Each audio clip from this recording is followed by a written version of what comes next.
Current અફેર્સની વધુ માહિતી મેળવવા માટે જોતા રહો અમારી યુટ્યુબ ચેનલ આઈસીઈ રાજકોટ અને અમારી ચેનલને સબસ્ક્રાઇબ કરો અને બેલ આઇકોન પ્રેસ કરો જેથી દરેક નવા વિડીયોની નોટિફિકેશન મેળવી શકો. નમસ્કાર વિદ્યાર્થી મિત્રો, આઈસીઈ ના યુટ્યુબ ચેનલમાં આપ સૌનું હાર્દિક સ્વાગત છે. હું છું હિરેન સાકરિયા અને મિત્રો આજે આપણે જે કરંટ અફેર્સના ટોપિક પર ચર્ચા કરવાના છીએ તેના ઉપર નજર કરીએ તો પ્રથમ જે છે તે છે the Gujarat gunda and anti social activity prevention act. બરાબર, ગુજરાત રાજ્યમાં જે પણ કહી શકાય કે સમાજ વિરોધી કાર્ય થઈ રહ્યા હતા, બરાબર છે, સમાજને નુકસાન થાય એ પ્રકારના કાર્ય થઈ રહ્યા હતા અને જે કરી રહ્યા છે, બરાબર, તેના માટે કહી શકાય સજા મળે એ અર્થે ગુજરાત સરકાર એક એક્ટ લઈને આવી છે. એક્ટમાં શું જોગવાઈ છે એના ઉપર આપણે ચર્ચા કરવાના છીએ. સેકન્ડ જે મુદ્દો છે તે છે ગ્લોબલ ઇનોવેશન ઇન્ડેક્સ. બરાબર, તાજેતરમાં આ ડિક્લેર થયું છે. કયા આધારે ડિક્લેર થાય છે, કોણ ડિક્લેર કરે છે, ભારતનું સ્થાન કેટલામું છે, એના ઉપર આપણે ચર્ચા કરવાના છીએ. ત્રીજો જે મુદ્દો છે તે છે મિશન કર્મયોગી. જે પણ સરકારી અધિકારીઓ છે મિત્રો, બરાબર, અથવા તો એમ કહી શકાય કે તમે ભવિષ્યમાં થવાના છો, બરાબર, તો તમારા માટે એક મોદી ગવર્મેન્ટ મિશન કર્મયોગી લઈને આવી છે. એમાં શું છે, કયા પ્રકારની ટ્રેનિંગ ઉપર વાત કરવાની છે, બરાબર, એની ચર્ચા કરશું. ચોથો અને અગત્યનો જે મુદ્દો છે તે છે ગ્રીન ટર્મ અહીડ માર્કેટ. જે રિન્યુએબલ એનર્જી એટલે કે પુનઃ પ્રાપ્ય ઉર્જા સ્ત્રોત છે અને એમાંથી જે ઉર્જા મેળવવામાં આવે છે, બરાબર, એની વહેંચણીને લઈને અથવા તો એના વેચવાને લઈને આખો મુદ્દો કરંટમાં છે, આપણે જોઈશું. એની પહેલા શરૂ કરીએ તો આપણે ગઈકાલે મેં તમને એક પ્રશ્ન પૂછ્યો હતો કે ઓપરેશન મેઘદૂત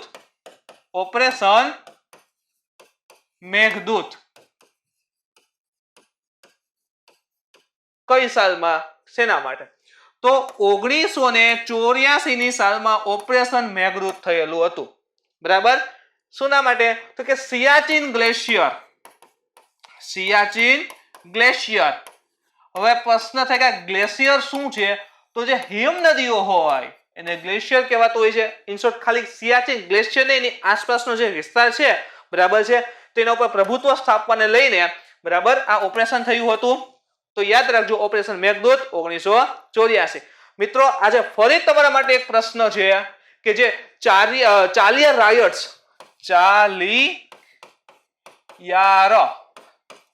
અથવા તો કહી શકાય બળવો. આ જે શબ્દ છે, આ બળવો છે, રાઇટ્સ છે, એ શેને સંબંધિત છે? ક્યાં બળવાને ચાલિયા રાયટ્સ તરીકે ઓળખવામાં આવે છે? ક્યાં થયેલો હતો? શા માટે થયેલો હતો? બળવામાં શું થયું હતું? એ તમારે કોમેન્ટ કરીને જણાવવાનું છે. અને કાલે ફરી આપણે આને સોલ્વ કરશું કે આ બળવો શા માટે કરંટમાં છે, શું કામે થયો હતો અને શું એમાં થયેલું હશે. આગળ વધીએ મિત્રો, તો આજનો જે પ્રથમ છે ગુંડા એક્ટ, બરાબર, એના ઉપર ચર્ચા કરીએ.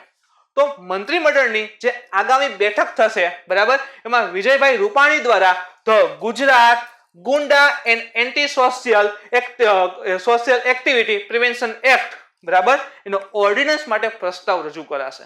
બરાબર, એટલે કે ઓર્ડિનન્સ છે એ કાયદો બને અથવા સાઇન અથવા પરમિટ મળી જાય એના માટેનો પ્રસ્તાવ થશે. મિત્રો, એક વાત કરી, વટ હુકમ એને લઈને બંધારણમાં કઈક જોગવાઈ છે. ક્યાં અનુચ્છેદમાં છે વટ હુકમ? કોણ ડિક્લેર કરે? તો કે દેશ નેશનલ લેવલ ઉપર જઈએ, બરાબર, તો રાષ્ટ્રપતિ વટ હુકમ જાહેર કરતા હોય છે. બરાબર, કે આ કન્ડિશનમાં જાહેર કરી શકે તો કે જ્યારે સંસદના બંને સત્ર હાજર ના હોય, બરાબર, ત્યારે વટ હુકમ જાહેર કરતા હોય છે. કયા અનુચ્છેદ પ્રમાણે? તો કે બંધારણના અનુચ્છેદ 123 પ્રમાણે રાષ્ટ્રપતિ વટ હુકમ જાહેર કરી શકે છે. તો કે રાજ્યમાં જોઈએ તો વટ હુકમ જે છે એ રાજ્યપાલ જાહેર કરે છે. કયા અનુચ્છેદ પ્રમાણે? તો અનુચ્છેદ છે બંધારણમાં 213.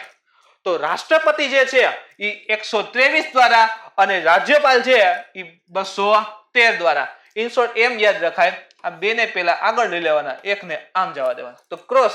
બરાબર, તો તમારે રાષ્ટ્રપતિના આધારે રાજ્યપાલનો વટ હુકમનો અનુચ્છેદ પણ યાદ રહી જશે. આગળ જોઈએ મિત્રો, વટ હુકમ નો પ્રસ્તાવ રજૂ કરવામાં આવશે. શું છે? તો વિજયભાઈ રૂપાણી એવું જણાવ્યું છે કે હવે ગુજરાતમાં કાં તો ગુંડાગર્દી છોડવી પડશે અથવા તો તમારે ગુજરાત છોડવું પડશે. આવું ડિક્લેર કર્યું છે. કોના માટે? જે સમાજ વિરોધી કાર્ય કરી રહ્યા છે તેના માટે.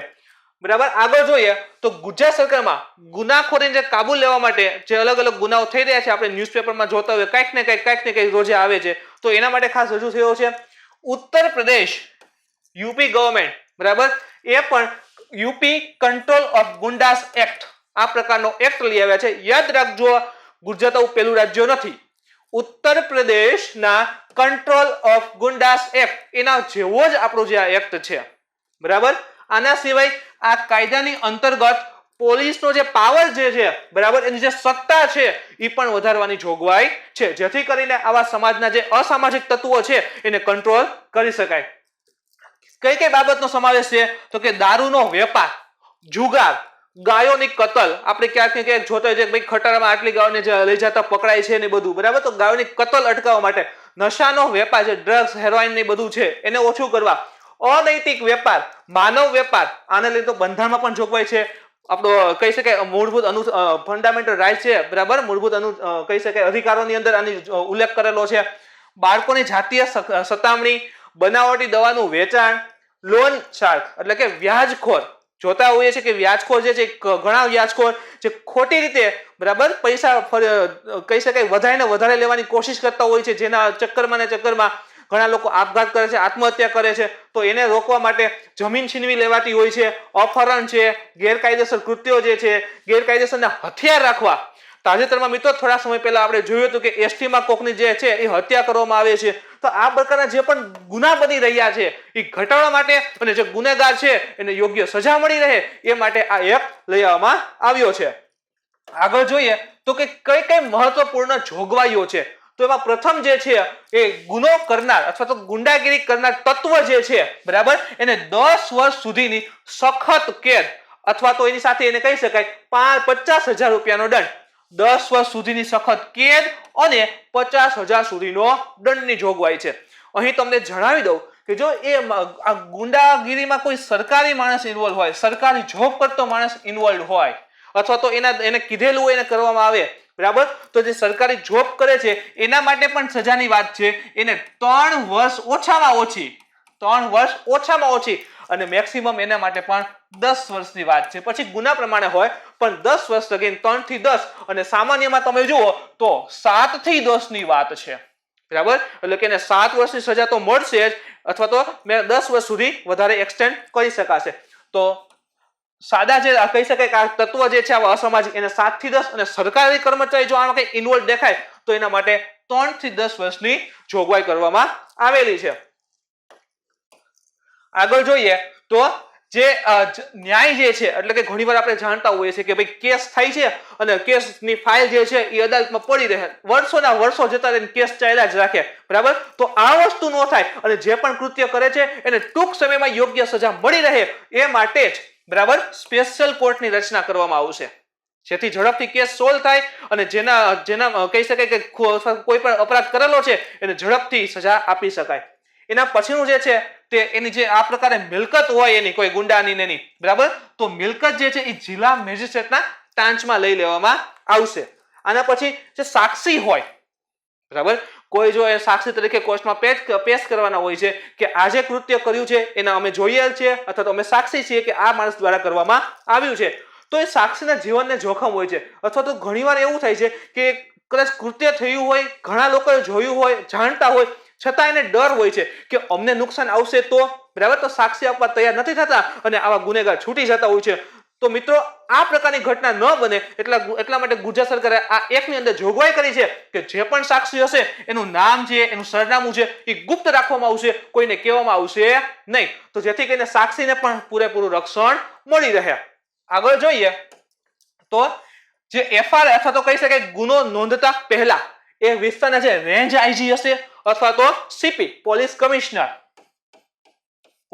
કમિશનર, બરાબર છે, એની પૂર્વ મંજૂરી લેવી પડશે, જેથી કરીને ખોટું પણ ના થાય. દારૂનો વેપાર, જુગાર, ગાયોની કતલ, નશા, અનૈતિક વેપાર જે છે, માનવ વેપાર જે છે બધું, બરાબર છે, ગેરકાયદેસર હથિયાર રાખવા, આ બધા ધીરે ધીરે ઘટશે અથવા તો આ પ્રકારનું કોઈ પણ જણાશે તો એને કડક કાયદાકીય જોગવાઈ થશે, એના પ્રમાણે કેસ થશે અને સજા મળશે. પાસા એક્ટ જે છે, બરાબર, એની જોગવાઈ હતી, તમારે આ કોમેન્ટ કરીને જણાવવાનું છે કે પાસા એક્ટ શું છે, બરાબર. પાસા એકની જે પણ જોગવાઈઓ હતી એનો વ્યાપ છે, એનો જે વિસ્તાર છે એ હજી મોટો કર્યો છે, જેથી કરીને આ ગુનેગારોને ઝડપથી સજા મળી રહે. તો મિત્રો, આ રાજ્યની જે વિકાસ યાત્રા કહી શકાય એમાં જે પણ અવરોધ બની રહ્યા હતા, બરાબર, ડે બાય ડે અવરોધ જે કહી શકાય કે અપરાધના કૃત્યો વધારતા જતા હતા, એને કાઉન્ટર કરવા, એને કંટ્રોલ કરવા માટે ગુજરાત સરકાર સારામાં સારું પગલું લેવા જઈ રહી છે અને ગુજરાતની જે વિકાસ યાત્રા છે એ ઝડપથી આગળ વધે એ માટેનો આ એક્ટ છે. ધ્યાનમાં રાખજો, ખાસ કરીને પૂછવાની સંભાવના હોય છે કે તાજેતરમાં જે એક્ટ રજૂ થયો છે એને નીચેનામાંથી કઈ કઈ એની ભલામણ છે, અથવા તો કહી શકે કે આવું પ્રથમ એવું રાજ્ય છે ગુજરાત જે લાગુ કર્યું, તો કે ના, ઉત્તર પ્રદેશમાં ઓલરેડી આ પ્રકારનો એક્ટ છે, પણ આને લઈને પ્રશ્ન પૂછવાની શક્યતા છે, તો ધ્યાનમાં રાખજો. એના પછીનો મુદ્દો જોઈએ મિત્રો, તો એ છે ગ્લોબલ ઇનોવેશન ઇન્ડેક્સ. શું છે, બરાબર, તો GII એટલે કે ગ્લોબલ ઇનોવેશન ઇન્ડેક્સ કોના દ્વારા ડિક્લેર થાય છે, તો કે કાનેર વિશ્વવિદ્યાલય અને WPO એટલે કે વર્લ્ડ ઇન્ટેલેક્ચુઅલ પ્રોપર્ટી ઓર્ગેનાઇઝેશન, બરાબર, જે UN ની એક કહી શકાય કે શાખાના રૂપમાં અથવા તો એને કહી શકાય કોઈ સંલગ્ન બોડી છે, આ બંને દ્વારા સંયુક્ત રૂપે જે આ ગ્લોબલ ઇનોવેશન ઇન્ડેક્સ જે છે એ ડિક્લેર કરવામાં આવતું હોય છે. ભારતનો રેન્ક કેટલામો છે, તો કે 48મા નંબરે છે. એક ચાર્ટ આપેલો છે મિત્રો, 2015 ની સાલમાં જુઓ તો ભારત 81મા નંબરે હતું, 2016માં 66 નંબરે, 2017માં 60મા નંબરે, 2018માં 57મા નંબરે અને 2019માં 52 અને 2020માં 48, એટલે કે એમ કહી શકાય 2019 અપેક્ષે આપણે 4 સ્થાન આગળ આવ્યા છીએ. આપણું પરફોર્મન્સ જે છે એ વધી રહ્યું છે. તો એક તો તમને આ ફેક્ટ પ્રશ્ન પૂછી શકે, અથવા તો બીજું એમ પૂછી શકે કે એમાં 2015 ની સાલથી સતત આપણો રેન્ક છે એ ઊંચો જઈ રહ્યો છે, તો કે યસ, સતત ઊંચો જઈ રહ્યો છે. જો 81, 66, 60, 57, 52, 48 ક્યારે નીચો થયો નથી. તો આ પણ વસ્તુ યાદ રાખજો. આની સાથે જ સેન્ટ્રલ એશિયા અને સાઉથ એશિયામાં આપણું ભારત જે છે એ પ્રથમ છે. હવે તમને એમ થાય કે આ સેન્ટ્રલ અને સાઉથ એશિયાને શું કરવું, તો મિત્રો જે પણ તમે કહી શકાય કે ક્યાંક પ્રશ્ન એવા સંભવિત છે જો પરીક્ષામાં અઘરું કરવું હોય તો એક તો ડાયરેક્ટ પૂછે તો એ સહેલું થઈ જશે, અઘરું કરવું હોય ને તો પૂછી જશે. જે ગ્લોબલ ઇનોવેશન ઇન્ડેક્સ ડિક્લેર થયો છે એના પ્રમાણે નીચેનામાંથી કયો દેશ આગળ છે, બરાબર, ભારત છે, પાકિસ્તાન છે, બાંગ્લાદેશ છે, શ્રીલંકા છે, આમ 4 કરીને આપી દેશે. તો શું આપણે બધાના દેશના રેન્ક તો યાદ રાખવાના નથી, પણ હા એક અહીંથી શોર્ટકટ યાદ રાખી લેવાની કે જે આખું સેન્ટ્રલ એટલે કે મધ્ય એશિયા કહી શકાય અને જે દક્ષિણ એશિયા છે એમાં તો આપણું ભારત પ્રથમ જ રહ્યું છે. તો આ રીતે પણ પ્રશ્ન આવતા હોય છે. આગળ વધીએ એમાં, તો રિસર્ચ એન્ડ ડેવલપમેન્ટમાં કેટલું રોકાણ કરો છો. હવે રિસર્ચ એન્ડ ડેવલપમેન્ટ એટલે આપણને મગજમાં તરત સાયન્સ આવશે કે ચલો કાંઈક ને કંઈક ભાઈ લેબોરેટરી બનાવવાની છે, અવકાશમાં પૈસા રોકવાના છે. મિત્રો ખાલી એક ડિપાર્ટમેન્ટ નથી સાયન્સ, બરાબર, તો રિસર્ચ એન્ડ ડેવલપમેન્ટ દરેક ડિપાર્ટમેન્ટમાં હોય છે, જેને આપણે R&D કહીએ છીએ, બરાબર. તો એમાં કેટલું રોકાણ કરીએ છીએ, ઇન્વેસ્ટમેન્ટ કેટલું છે. આના સિવાય આંતરરાષ્ટ્રીય પેટન્ટ નવું બનાવીએ છીએ અને પેટન્ટ લઈએ છીએ એટલે આપણો એકાધિકાર લઈએ છીએ તે વસ્તુ છે. ટ્રેડમાર્ક માટે આવેદન, બરાબર, તો આના જેવા ટોટલ 80 માપદંડ છે. સંખ્યા યાદ રાખજો, 80 માપદંડ આધારિત આ રિપોર્ટ ડિક્લેર થાય છે. 80 આવા માપદંડ છે જેને ધ્યાનમાં રખાય છે દરેક દેશના, અને એના આધારે દેશનો રેન્ક નક્કી થાય છે અને પછી આ રિપોર્ટ ડિક્લેર થાય છે, બરાબર છે. ઓકે, 2020 ની થીમ શું હતી, તો હુ વિલ ફાઇનાન્સ ઇનોવેશન. હવે આપણે જાણીએ છીએ કે COVID-19, બરાબર, એની મહામારીને લીધે વિશ્વના દરેક દેશની જે ઇકોનોમી કહી શકાય, બરાબર છે, એ લથડી ગઈ છે અથવા તો વીક થવા લાગી છે. તો આવી પરિસ્થિતિમાં પણ કયો દેશ છે એ એના રિસર્ચ એન્ડ ડેવલપમેન્ટ અથવા તો આ બધી દિશામાં આગળ વધવા માટે ઇન્વેસ્ટમેન્ટ કરવા તૈયાર છે, એ વસ્તુને ધ્યાનમાં રાખીને આ પ્રકારની થીમ નક્કી કરી છે કે who will finance innovation. Innovation માટે કોણ વધારે પૈસા લગાડવા તૈયાર છે, બરાબર છે મિત્રો. તો યાદ રાખજો, થીમ પૂછવાની શક્યતા પણ હોય છે. Gross domestic expenditure on research and development, બરાબર છે. ઓકે, શું છે તો કે જે પણ એક્સપેન્ડિચર એના ઉપર ખર્ચો કરવાનો છે એને લઈને વાત છે. તો કે 2014-15માં $50.3 બિલિયન નું ઇન્વેસ્ટમેન્ટ હતું. સેકન્ડ જે છે એ 2017-18માં છે 63.3 બિલિયન ડોલર, બરાબર. આ આંકડો યાદ રાખવા જેવો છે. આખા વિશ્વનું જે ઇન્વેસ્ટમેન્ટ હોય ને એની સાપેક્ષમાં તમે જોવો ને તો ઇન્ડિયા 2.9% એનો શેર ધરાવી ગયું હતું, બરાબર, એકલું ભારત. હવે તમને અહીંયા એક વસ્તુ જણાવી દઉં, કરંટ અફેર્સના પ્રશ્ન પૂછવાની સ્ટાઇલ વિશે મારે કેવું છે મિત્રો. પેલા હાલતું કે ચલો 1-2 લાઈન ગોખી લીધી, યાદ રાખી લીધું, પતી ગયો. બરાબર છે, પણ હવે ગુજરાત સરકારની જે પેટર્ન જે છે એ સતત ચેન્જ થઈ રહી છે. તમે છેલ્લા 1 વર્ષથી પેપર જોશો ને તો તમને અંદાજ આવશે કે પહેલા ડાયરેક્ટ એક પ્રશ્ન પૂછી દેતા, જો તમને આન્સર આવડતો હોય તો જવાબ આપી શકો, અધરવાઇઝ પૂરું. પણ હવે જે પેટર્ન છે ને એ મેં ગઈકાલે પણ તમને કીધું હતું એ પ્રમાણે કે A B આ રીતે પૂછે છે. સોરી, 1 અને 2, બરાબર. આપણે સમજીએ વ્યવસ્થિત જ. A અને B, એક વાક્ય અહીં આપેલું હશે કરંટ ને લઈને, બરાબર. જેમ કે આ જ લઈ લઈએ તો કે આમાં જે ભારતનો રેન્ક જે છે એ કેટલામો છે? 48મો છે. જે અહીંયા આપેલું હશે કે ભારતનો રેન્ક તાજેતરમાં GAE માં 48મો છે. આ કરંટ અફેર્સનું વાક્ય થઈ ગયું છે. અને સેકન્ડ તો એની હિસ્ટ્રી અથવા તો એમ કહી શકાય કે એનું જે બેકગ્રાઉન્ડ છે, એનું જે ફંડા છે એના લઈને કેવી રીતે, તો કે કોના દ્વારા ડિક્લેર કરાય છે. સેકન્ડ થિંગ તો કે એમાં ઇન્વેસ્ટમેન્ટ કેટલું હોય છે, શેના ઉપર કેટલા માપદંડ છે. તો એક તમારે એનું જે બેઝિક કહી શકાય ને એની પાછળ શું કામે કરંટમાં આવ્યું છે તો એ પણ જરૂરી છે. એટલે એ પૂછશે આ રીતે. એક કરંટ અફેર્સનું વાક્ય હશે, એક સાદું વાક્ય હશે. હવે અહીંયા લખેલું હોય એક માત્ર A સાચું, માત્ર A સાચું, માત્ર B સાચું, A અને B બંને સાચા અને A અને B બંને ખોટા. હવે માત્ર તમે કરંટ જાણતા હોય તોય તમે જવાબ ન આપી શકો, માત્ર બેઝિક જાણતા હોય તોય તમે જવાબ ન આપી શકો. બંને વસ્તુ જાણતા હોય ને તો જ તમે જવાબ આપી શકો. તો આ જે નવી સ્ટાઇલ છે મિત્રો, અને જો આ એક્ઝામમાં ટકી રહેવું હોય, બરાબર છે, તો આ પ્રમાણે આપણે તૈયારી કરશું જેથી કરીને આપણે આપણું સિલેક્શન પાક્કું થાય. આગળ વધીએ મિત્રો આપણે સબ્જેક્ટ સાથે. તો જે નેક્સ્ટ ટોપિક છે તે છે મિશન કર્મયોગી. મેં તમને શરૂઆતમાં કીધું કે ભવિષ્યમાં તમે અધિકારી છો, બરાબર, તો અધિકારીની ટ્રેનિંગ કેવી હોવી જોઈએ, અપડેટ રહેવું જરૂરી છે. તો એના લઈને આ પ્રકારનું મિશન છે. જોઈએ શું છે તો કે દેશના ડેવલપમેન્ટ માટે, બરાબર છે, તેનું જે હ્યુમન રિસોર્સિસ એટલે એને HR કહીએ છીએ. શું કહીએ? HR, હ્યુમન રિસોર્સિસ, બરાબર છે, તે સ્કિલફુલ અને ટ્રેન હોવું જરૂરી છે. હવે આપણે જાણીએ છીએ કે નાનું બાળક હોય એ પણ એન્ડ્રોઈડ લઈને ફરે છે. તો જુઓ, સ્કિલ છે, બરાબર. તો દરેક ખાલી એટલે નાના બાળકમાં નહીં, પરંતુ જે પણ અધિકારીઓ છે એની જે સ્કિલ હોય એમાં હજી વધારો કરવો છે, બરાબર. તો એના માટેનું છે ભારત હ્યુમન રિસોર્સિસને લઈને વાત કરે છે. આપણે જાણીએ છીએ કે ભારત પાસે હ્યુમન રિસોર્સિસ લોટ ઓફ માત્રામાં છે. એટલે કે જે યંગ જનરેશન છે ખૂબ વધારે છે. અને ભવિષ્યની જો કોઈ મૂડી હોય તો આ યંગ જનરેશન જ છે જે દેશને આગળ લઈ આવી શકે. તો હવે એને ટ્રેન કરીએ, એને સ્કિલફુલ બનાવીએ તો દેશ વિશ્વમાં ખૂબ જ આગળ વધી શકે છે મિત્રો. અને જે આપણી ઇકોનોમીની દિશામાં આગળ વધવા માંગીએ તો જે ટોપ 7માં છે હજી એમાં આગળ જઈ શકીએ છીએ. તો એને લઈને ખાસ વાત છે કે સ્કિલફુલ અને ટ્રેન્ડ હ્યુમન રિસોર્સિસ છે એ હોવું જરૂરી છે. તો અત્યારે જે સરકારી કર્મચારી છે ને એની બરાબર ટ્રેનિંગ નથી. હવે જો તમે યાદ રાખજો, આમાં ક્યાંક ને ક્યાંક સિવિલ સર્વિસ શબ્દ યુઝ કરીએ છીએ આપણે, સિવિલ સર્વિસ. હવે આ સિવિલ સર્વિસનો અર્થ IAS IPS એટલો જ નથી. જે પણ સરકારી અધિકારીઓ છે એ સિવિલ સેવક જ કહેવાય, એટલે કે સેવા આપતા અધિકારીઓ જ કહેવાય છે. તો ખાલી અહીંયા IPS અને IAS ઉપર ફોકસ નહીં કરીએ, દરેક સરકારી કર્મચારી પર ફોકસ કરવાનું છે. તો અહીંયા લખ્યું છે બરાબર ટ્રેનિંગ નથી. એનો મતલબ એમ નથી કે ટ્રેનિંગ નથી આપતા, પણ જે અપડેશન આવવું જોઈએ ને એ પ્રમાણે હજી આવતું નથી. એને લઈને વાત છે. સરકારનો કોઈ ડિજિટલ પ્રોગ્રામ લઈ આવે, બરાબર, તો પણ તે ટ્રેન્ડ નથી. જે એડવાન્સમેન્ટ આવવું જોઈએ એ પ્રમાણે છે નહીં, બરાબર. એટલે કે એના માટે મિશન કર્મયોગી લાવવામાં આવ્યું છે. જોઈએ પહેલા તો નામ કર્મયોગી. શું કામ આવું નામ રાખેલું છે?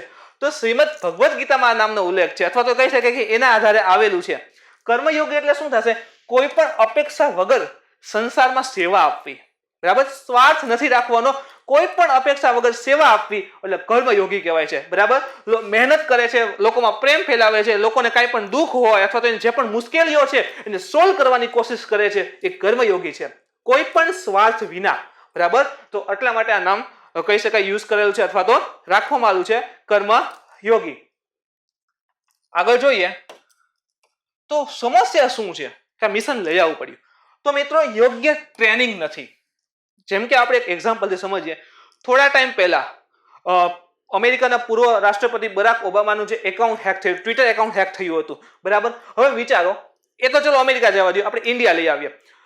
થોડા દિવસ પહેલા જ કહી શકાય કે PMO, બરાબર, એનું જે એકાઉન્ટ છે એ પણ હેક થવાની વાત આવી હતી, બરાબર. વિચાર કરો, ટેકનોલોજી છે પણ એ રોકી શકવાની જે ક્ષમતા આપણામાં ડેવલપ હોવી જોઈએ, અધિકારોમાં ડેવલપ હોવી જોઈએ, એ હજી ક્યાંક ને ક્યાંક ઘટી રહી છે. હજી એનાથી પણ સારું આપણે ઉદાહરણ લઈએ તો તમે કદાચ સિરીઝ જોઈ હશે, જમતારા, બરાબર, જેમાં છે ટેકનોલોજી છે બરાબર છે. એમાં જોઈએ છે કે ભાઈ સિમને આ તરીકે યુઝ કરીને કહી શકાય ફ્રોડ કરે છે, પણ એને અટકાવવા માટેની ટેકનોલોજી છે, પણ એનો યુઝ કરતા આવડવો જોઈએ, અથવા તો કહી શકાય એડવાન્સમેન્ટ હોવું જોઈએ. બરાબર. તો જે યોગ્ય ટ્રેનિંગ છે એની હજી વધારે જરૂર છે. ટ્રેનિંગ તો છે જ, ઓકે છે, પણ હજી એમાં એડવાન્સમેન્ટની જરૂર છે, જેથી આ પ્રકારનું બધું અટકાવી શકાય છે. સેકન્ડ છે lack of platform. Okay, stop duplication. ઘણીવાર એવું બને કે એક ડિપાર્ટમેન્ટમાં જે ટ્રેનિંગ ચાલતી હોય બીજા ડિપાર્ટમેન્ટમાં પણ એ જ પ્રકારની ટ્રેનિંગ ચાલે, ત્રીજામાં પણ એ જ પ્રકારની હોય. તો આવું નથી કરવું. ડુપ્લિકેશન જે થાય છે એને અટકાવો, બધાને એક કરી દો ને, જેથી કરીને પૈસા બચશે. એ પૈસા અન્ય ઓફિસરની બીજી ટ્રેનિંગમાં લગાડો. બરાબર છે. તો જે ડુપ્લિકેશન થાય છે એને સ્ટોપ કરો. સેકન્ડ જે છે સમયે અપડેટ નથી. બરાબર. હવે આ તો આપણે સમજી શકીએ કે અપડેટ કેટલું રહેવું પડતું હોય છે. બરાબર. આપણે ડેલી કરંટના વિડીયો જોઈએ છે, ડેલી અપડેટ થઈએ છીએ, તો આમાં પણ ખાસ તો જરૂરી છે જ. બધા ડિપાર્ટમેન્ટની અલગ અલગ ટ્રેનિંગ. બરાબર મિત્રો, બધા ડિપાર્ટમેન્ટની એની પોતપોતાની જે ટ્રેનિંગ છે.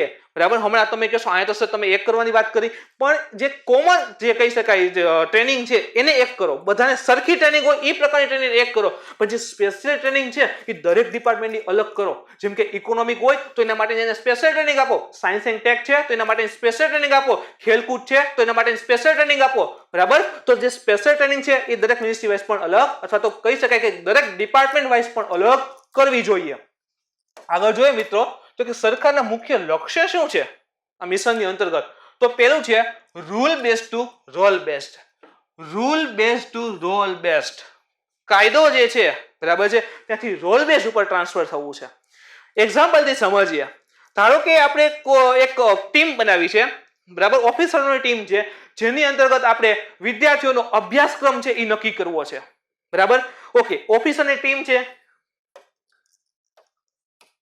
5 ઓફિસરને બોલાવ્યા. બરાબર. એક ટેબલ ઉપર ભેગા કરીને ચા પાણી પીવડાવ્યા અને બેસાડ્યા. અભ્યાસક્રમ નક્કી કરવાનો. અભ્યાસક્રમ નક્કી કરવો છે. તો કાંઈક ને કાંઈક રૂલ બુક હશે, એક બુક હશે, એમાં લખેલું હશે કે આ બધા આ રૂલ્સ છે એને ધ્યાનમાં રાખીને અભ્યાસક્રમ બનાવો. પણ મિત્રો આ જે 5 ઓફિસર બેસાડ્યા છે ને, હવે એ ઓફિસરને એવી ટ્રેનિંગ આપેલી હોવી જોઈએ કે જેથી તે આ ખાલી રૂલ બુકને નહીં, પરંતુ આ રૂલ બુકથી આગળ ભવિષ્યને પણ ધ્યાનમાં રાખે છે. બરાબર. તો એ પ્રકારનો અભ્યાસક્રમ નક્કી કરવો જોઈએ. એ માટે શું કરવાનું? આ જે ઓફિસર છે જે અભ્યાસક્રમ નક્કી કરવાના છે એને જેવી ટ્રેનિંગ આપવી પડે કે એનું જે લક્ષ્ય છે એ દૂરદર્શી હોવું જોઈએ, દૂર સુધી વિચાર કરી શકવા જોઈએ. તો ઓફિસરોને આ પ્રકારની ટ્રેનિંગ આપવાની છે. બરાબર. તો rule base to role base થવાનું છે. એના પછી જોઈએ તો ઓન સાઇટ લર્નિંગ અને ઓફ સાઇટ લર્નિંગ. આપણે જ્યારે ટ્રેનિંગની જરૂર પડે, કોઈ જગ્યાએ જવાનું હોય, કોઈ પ્લેસ પર જવાનું કહીએ તો ત્યાં જઈને ટ્રેનિંગ લેવી, અથવા તો કહી શકાય ઓફ સાઇટ લર્નિંગ એટલે કે ઈ લર્નિંગ, ડિજિટલ લર્નિંગ. બરાબર. તો એ પ્રકારે પણ આપણે જે કહી શકાય કે ટ્રેનિંગ લેવાની થાય તો ચૂકવું નહીં. Linking training and development. બરાબર. ટ્રેનિંગ છે એને વિકાસ સાથે જોડવું છે, ડેવલપમેન્ટ સાથે જોડવાની વાત છે. આગળ જોઈએ તો transforming training institution into centre of excellence. બરાબર. તો સેન્ટર ઓફ એક્સલન્સ બનાવવાનું છે જ્યાં ટોટલી પ્રકારની કહી શકાય કે ટ્રેનિંગ ઇન્સ્ટિટ્યૂટ આવી જાય. Ministry to directly invest. કેવું થાય છે કે જે પણ ટ્રેનિંગ આપવાની હોય, જો યાદ રાખો ખાલી આઈએએસ આઈપીએસ નથી લેવાના, દરેક અધિકારી માટે ટ્રેનિંગ હોય છે. તો જે મિનિસ્ટ્રી અંતર્ગત જે અધિકારી આવતો અથવા તો એની જે પોસ્ટ આવતી હોય તો એ મિનિસ્ટ્રીએ પણ એમાં કહી શકાય ઇન્વેસ્ટ કરવાનું, જેથી કરીને મિનિસ્ટ્રી છે એ ઇન્વેસ્ટ કરશે શેના પાછળ? ટ્રેનિંગ પાછળ. તો જે તે વ્યક્તિ હશે એને ટ્રેનિંગ મળશે, કહી શકાય અપડેટ રહેશે, અપડેટની સાથે જે લોકોની મુશ્કેલી હશે એ સોલ્વ કરી શકશે. તો મિનિસ્ટ્રી જે છે એને પણ ઇન્વેસ્ટમેન્ટ સાથે કરવું, જેથી કરીને ટ્રેનિંગ મળી રહે. અથવા તો કહી શકાય create a common learning ecosystem. બરાબર છે. Focus on massive scale training on e learning. બરાબર. ખાલી એમ નથી training on e learning, massive scale, મોટા પ્રમાણ ઉપર. બરાબર. જે ડિજિટલ લર્નિંગ કહી શકાય છે એ પ્રકારે, જેમ કે અત્યારે છે એ શું છે? ડિજિટલ લર્નિંગ જ છે ને. તો આ પ્રકારે પણ ટ્રેનિંગ આપવી જરૂરી છે. આગળ જોઈએ તો મિશન કર્મયોગી ઇન્સ્ટિટ્યુશન સ્ટ્રક્ચર. બરાબર. કેવી રીતે? તો કે આપણે નક્કી કરીએ છીએ કે આ બધું કરવું તો છે, તો એના માટે સ્ટ્રક્ચર જોશે ને કે કેવી રીતે થશે, કઈ બોડી કરશે, કેવી રીતના જોઈએ. તો એમાં જે સૌથી ઉપર છે તે છે પ્રાઇમ મિનિસ્ટર એચઆર કાઉન્સિલ. બરાબર. Human resource council. એના પછી જે છે તો કેબિનેટ સેક્રેટરીએટ. બરાબર. જે શું કરશે? કોર્ડિનેશનનું કામ કરશે. કોની સાથે? તો કે પ્રાઇમ મિનિસ્ટરની જે એચઆર કાઉન્સિલ છે એની સાથે કોર્ડિનેશનનું કામ કરશે. સૌથી ઉપર તો પ્રાઇમ મિનિસ્ટરની એચઆર કાઉન્સિલ હશે. એના પછી તો કે કેબિનેટ સેક્રેટરીએટ હશે. એના પછી તો કેપેસિટી બિલ્ડિંગ કમિશન હશે. બરાબર, કાંઈક ને કંઈક લાગુ પડવા માટે કોઈક નક્કી કરશે ને આ પ્રકારની ગાઈડલાઇન્સ છે, આવું કરવું છે, બરાબર, તો કેપેસિટી બિલ્ડિંગ કમિશન. તો એમાં જે પહેલું જે છે તે prime minister HR council is the apex body. બરાબર, શું છે તો કે આના જે ચેરપર્સન હશે એ કોણ હશે? હવે પ્રાઇમ મિનિસ્ટરની જે બોડી છે એ કાઉન્સિલ છે, તો એના ચેરપર્સન કોણ હોય? તો કે પ્રાઇમ મિનિસ્ટર જ હશે. તો યાદ રાખો ચેરપર્સન તરીકે ઓનરેબલ પ્રાઇમ મિનિસ્ટર હશે. આગળ લીડર્સમાં તો કે જે અલગ અલગ રાજ્યના CM જે છે એ હશે, મિનિસ્ટર છે એ પણ આના કહી શકાય કે લીડરશિપ એટલે કે એના મેમ્બર હશે. આની સિવાય તો કે કેટલાક ગ્લોબલ એકેડેમિશિયન જે માસ્ટર હોય અલગ અલગ વિષયના એને બોલાવવામાં આવશે. બરાબર, થોટ લીડર્સ, બરાબર, જે ઉચ્ચ વિચાર ધરાવતા હોય એને બોલાવવામાં આવશે. ઇન્ડસ્ટ્રીયલ લીડર્સ, કારણ કે ડિમાન્ડ તો એમાંય છે, બરાબર, ભવિષ્ય ઇન્ડસ્ટ્રીયલ જે કહી શકાય કે લીડર્સ જે છે એને કઈ પ્રકારની જરૂરિયાત છે અથવા તો જે ડે બાય ડે ઇન્ડસ્ટ્રીમાં જે ડેવલપમેન્ટ આવે છે એના લીડર્સ છે એને પણ બોલાવવામાં, જેથી કરીને અધિકારીઓની અંદર પણ એડવાન્સમેન્ટ આવી શકે. સિવિલ સર્વિસ લીડરશિપ એટલે કે જે સિવિલ સેવા આપી રહ્યા છે એમાં જો કોઈ સારામાં સારા કાર્ય કરી ગયા હોય અથવા તો એના વિશે માહિતગાર હોય તો એને પણ આમાં બોલાવવામાં આવે છે, તો એઝ અ મેમ્બર તરીકે. તો મિત્રો ધ્યાનમાં રાખજો, બરાબર, કે પ્રાઇમ મિનિસ્ટરની જે HR કાઉન્સિલ હશે એનું મેમ્બર કોણ હશે અને કેવી રીતે ચાલશે. In short, a capacity building plan એ શું કરશે કે પરમિટ આપે કે આ પ્રકારનું છે, ઓકે આપણે આવું કરીએ, બરાબર, એના ઉપર વિચાર કરીને આપણે એને લગાવવાની કોશિશ કરીએ, બરાબર. તો એ પ્રાઇમ મિનિસ્ટરની HR કાઉન્સિલનું કાર્ય છે. પછી કેબિનેટ સેક્રેટરી, તો તમને કીધું એમ કે HR કાઉન્સિલ જે છે, બરાબર છે, પ્રાઇમ મિનિસ્ટર HR કાઉન્સિલ જે છે, બરાબર, એની સાથે ઇન્ટરકનેક્શનનું કાર્ય કરશે, ઇન્ટ્રોગેશન માટેનું કાર્ય કરશે. અને ત્રીજું જે છે એ કેપેસિટી બિલ્ડિંગ કમિશન એટલે કે એટલે કે એક કમિશનની વાત છે, બરાબર, જે આ બધું નક્કી કરશે કે આપણે આ પ્રકારનો પ્લાન બનાવવો છે. આપણે કીધું પ્રાઇમ મિનિસ્ટરની જે કાઉન્સિલ છે એ પરમિટ આપશે, જે સેક્રેટરી છે તે ઇન્ટરગેશનનું કાર્ય કરશે અને કમિશન જે છે એ બનાવવાની વાત કરશે કે આ પ્રકારનું સ્ટ્રક્ચર હોય તો લોકોને અથવા તો કહી શકે કે અધિકારીઓને ફાયદો રહેશે. તો મિત્રો આ તો વાત થઈ કે આપણે સ્ટ્રક્ચર બનાવ્યું, બધી વાત સાચી છે. ઇમ્પ્લિમેન્ટ કેવી રીતે કરવું, લાગુ કેવી રીતે કરશું, ક્યાં કરશું, તો એના માટે પ્લેટફોર્મ જરૂરી છે. તો એ છે આઈગોટ પ્લેટફોર્મ, બરાબર છે, એટલે કે સ્પેશિયલ પર્પઝ વ્હીકલ પણ કીધેલું છે. હવે એમ ન થાય કે આ તો વ્હીકલની વાત છે, એવું કંઈ નથી મિત્રો, બરાબર. આ એક પ્રકારનું પ્લેટફોર્મ છે, એક પ્રકારની કંપની છે, કંપની, બરાબર, જે કંપની એક્ટ 2013 છે, કંપની એક્ટ 2013 એનો સેક્શન 8 પ્રમાણે નોન પ્રોફિટ કંપની છે, બરાબર. અને આની જે માલિકી છે એ 100% ગવર્નમેન્ટની હોય, બરાબર. તો એ પ્રકારનું પ્લેટફોર્મ છે. જેવી રીતે કેમ આપણે ICE ના ડિજિટલ પ્લેટફોર્મ પર આપણે ભણી રહ્યા છીએ ને કરંટ અફેર્સ, તો એ પ્રકારનું ટ્રેનિંગ માટેનું આ આઈગોટ છે જે એક પ્લેટફોર્મ છે મિત્રો, બરાબર. આઈગોટનું ફૂલ ફોર્મ તો ઇન્ટિગ્રેટેડ ગવર્નમેન્ટ ઓનલાઈન ટ્રેનિંગ કર્મયોગી પ્લેટફોર્મ. હજી એકવાર બોલું છું, ઇન્ટિગ્રેટેડ ગવર્નમેન્ટ ઓનલાઈન ટ્રેનિંગ કર્મયોગી પ્લેટફોર્મ, બરાબર. તો યાદ રાખજો આ આઈગોટનું પ્લેટફોર્મ છે. હવે એક વસ્તુ તમને ક્લિયર કરી દઉં કે અત્યારે શરૂ થવાનું છે એવું નથી, ઓલરેડી થઈ ગયેલું છે. જે કોરોનાની મહામારી આવીને એ વખતે જે ડોક્ટર છે, નર્સ જે છે, એટલે કે કહી શકાય કોરોના વોરિયર્સ જે છે, બરાબર છે, પોલીસ જે છે, એ બધાને ટ્રેનિંગ માટે આઈગોટ શરૂ કર્યું હતું અને એમાં 12 લાખથી વધારે લોકો જોડાયેલા હતા અને 14 લાખથી જેટલા લોકોને કહી શકાય કે સર્ટિફિકેટ મળેલા છે અને 17 લાખ સમથિંગ એના કોર્સની બધું કરેલું છે, બરાબર. તો યાદ રાખજો ટોટલ 17 લાખથી જેટલા કોર્સ અલગ અલગ કરેલા છે, 12 લાખથી વધારે જોડાયેલા છે અને 14 લાખથી વધારે લોકોને સર્ટિફિકેટ મળેલા છે, બરાબર. તો આઈગોટ પ્લેટફોર્મ કોરોના વોરિયર્સ માટે યુઝ કરેલું હતું, બરાબર. એમાં જ આગળ વધવાના છીએ.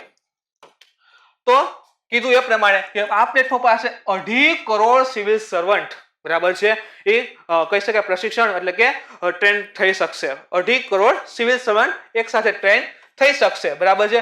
વર્લ્ડ ક્લાસ માર્કેટ પ્લેસ, બરાબર છે, કે સારામાં સારી જે કહી શકાય જે ટ્રેનિંગ આપતા હોય તે માટેનું માર્કેટ પ્લેસ પણ અવેલેબલ થઈ શકશે, બરાબર. ઈ લર્નિંગ પરની વાત છે એ આપણે શરૂઆતમાં કરી કે અહીંથી ઈ લર્નિંગ એટલે કે ડિજિટલ લર્નિંગ શક્ય છે, બરાબર. To provide best in class content with Indian values, બરાબર, જે સારામાં સારું કન્ટેન્ટ હોય કોર્સ માટે ટ્રેનિંગ માટેનું જે સારામાં સારું કન્ટેન્ટ હોય એ આ પ્લેટફોર્મ ઉપર રાખી અને જે પણ કહી શકાય અધિકારી ટ્રેનિંગ લેવા આવે છે એને યોગ્ય ટ્રેનિંગ મળી રહે એ માટેનું વર્લ્ડ ક્લાસ બરાબર છે કન્ટેન્ટ આ પ્લેટફોર્મ ઉપર રજૂ કરી શકાશે. બરાબર છે.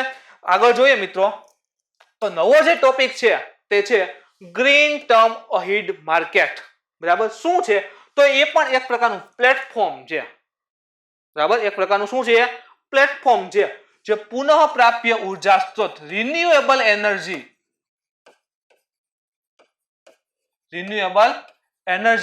આપણે એ સ્ત્રોતનો યુઝ કરીને જે ઉર્જા ઉત્પન્ન કરીએ છીએ ને એની વેચાણ માટેની કંઈક વાત છે. એના માર્કેટનું માર્કેટ પ્લેસ જે છે એની વાત છે ગ્રીન ટર્મ અહીડ માર્કેટ. શું છે તો કે ભારતની જે શોર્ટ ટર્મ પાવર માર્કેટ, બરાબર, ટૂંકા ગાળા માટેનું જે પાવર સપ્લાય ની બધું હોય વેચી શકાય નહીં, તો શોર્ટ ટર્મ પાવર માર્કેટ જે છે એ તરફનું પુનઃ પ્રાપ્ય ઉર્જા સ્ત્રોતને લઈને ઉર્જાનું પગલું છે. બે હોય, એક લોંગ ટર્મ અને શોર્ટ ટર્મ. લોંગ ટર્મમાં કેવું કે લાંબા સમય સુધી કહી શકાય કે અવેલેબલ ઉર્જાને બધું અવેલેબલ કરવાનું, અને આ શોર્ટ ટર્મમાં શોર્ટ ટાઈમ માટેનું હોય તો એના માટેનું પાવર માર્કેટ છે. GTM એટલે કે ગ્રીન ટર્મ અહીડ બરાબર છે માર્કેટ, એમાં લોંગ ટર્મ પાવર પરચેસિંગ જે એગ્રીમેન્ટ હોય, બરાબર છે, long term power purchasing agreement sign કર્યા વિના આ ઉર્જાનું જે ઉત્પાદન થાય છે એને આપણે ઓપન માર્કેટમાં વેચી શકીએ છીએ. ઓપન માર્કેટમાં આપણે વેચી શકશું. એટલે કે એવું જરૂર નથી કે લાંબા સમય સુધી તમારે ઉર્જા મારી પાસેથી લેવાની. અત્યારે મારી પાસે ઉર્જા છે તો હું તમને વેચી શકું છું અને તમે ખરીદી શકો છો. તો કહી શકાય કે એક શોર્ટ ટર્મ પાવર માર્કેટ ઊભી થઈ શકશે. પેલા શું થતું કે લોંગ ટર્મ એટલે કે તમારે લાંબા સમય સુધી મારી પાસેથી ઉર્જા ખરીદવાની ને બધું પ્રોબ્લેમ આવતી હતી, બરાબર, એટલે એના માટે કહી શકાય એગ્રીમેન્ટ સાઇન કરવા પડતા, અથવા તો જે નાની નાની ઉર્જા થોડી ઉર્જા ઉત્પન્ન કરતા હોય એને મુશ્કેલી થતી, તો એ વસ્તુ સોલ્વ થઈ ગઈ છે અને એના માટેનું આ એક માર્કેટ પ્લેટફોર્મ આવી ગયું છે. શું ફાયદો થાય, બરાબર, તો કે જે નાના કહી શકાય થોડા પ્રમાણમાં રિન્યુએબલ એનર્જી ઉત્પન્ન થતી હોય એ વેચીને એની ઇન્કમ ને બધું કરી શકે છે. આની સાથે રાજ્યોને પણ ફાયદો છે, બરાબર, કે રાજ્યો પણ પુનઃ પ્રાપ્ય ઉર્જા સ્ત્રોત પર ધ્યાન આપશે. શું કામ? પુનઃ પ્રાપ્ય પર, જેમ કે આપણે ગુજરાત જ લઈએ, ગુજરાતને દરિયા કિનારો છે, બરાબર, તો ટાઇડલ એનર્જી ઉત્પન્ન કરી શકીએ, બરાબર. આના સિવાય 1600 કિલોમીટર લાંબો દરિયા કિનારો છે, પવનચક્કી નાખીને આપણે ઉર્જા ઉત્પન્ન કરી શકીએ. કર્કવૃત પસાર થાય છે, ઉષ્ણકટિબંધમાં આપણું ગુજરાત આવેલું છે, તો આપણે શું કરી શકીએ, સોલર પેનલનો ઉપયોગ કરી શકીએ અને સૌર ઉર્જા પણ ઉત્પન્ન કરી શકીએ. તો આ પ્રકારની જે રિન્યુએબલ એનર્જીમાંથી આપણે ઉર્જા ઉત્પન્ન કરીએ છીએ, બરાબર, એને વેચી અને જે તે સ્ટેટ છે એટલે કે આપણું જે રાજ્ય છે એ ઉર્જા ઉત્પન્ન કરી અને વેચશે તો રાજ્યને પણ ઇન્કમ થશે, તો રાજ્ય પણ આના ઉપર ધ્યાન આપશે, બરાબર. એમાં ટ્રાન્ઝેક્શન બાયલેટરલ હશે, એટલે કે ખરીદે છે કોણ, વેચે છે કોણ એનો રેકોર્ડ થશે, જેથી કરીને ભ્રષ્ટાચાર થવાની સંભાવના રહે નહીં અને ટ્રાન્સપેરન્સી વધે. તો મિત્રો આ હતા આજના મુખ્ય ટોપિક. તમને આજના ટોપિકમાં જો કોઈ પણ પ્રકારની ક્વેરી હોય, ડાઉટ હોય તો તમે મને કોમેન્ટ કરીને પૂછી શકો છો. મિત્રો ખાસ યાદ રાખજો, જે નવી પેટર્ન જે છે એક્ઝામની, બરાબર, પ્રશ્ન પૂછવાની, એને ખાસ ફોલો કરો અને એ પ્રકારે કહી શકાય તમારું કન્ટેન્ટ ડેવલપમેન્ટ કરવાની કોશિશ કરો. જો તમને આજનો વિડીયો ગમ્યો હોય તો લાઈક કરો, શેર કરો, તમારા ફ્રેન્ડ સુધી પહોંચાડવાની કોશિશ કરો જેથી એનો લાભ લઈ શકીએ. કાલે ફરી મળીએ નવા ટોપિક સાથે. Thank you.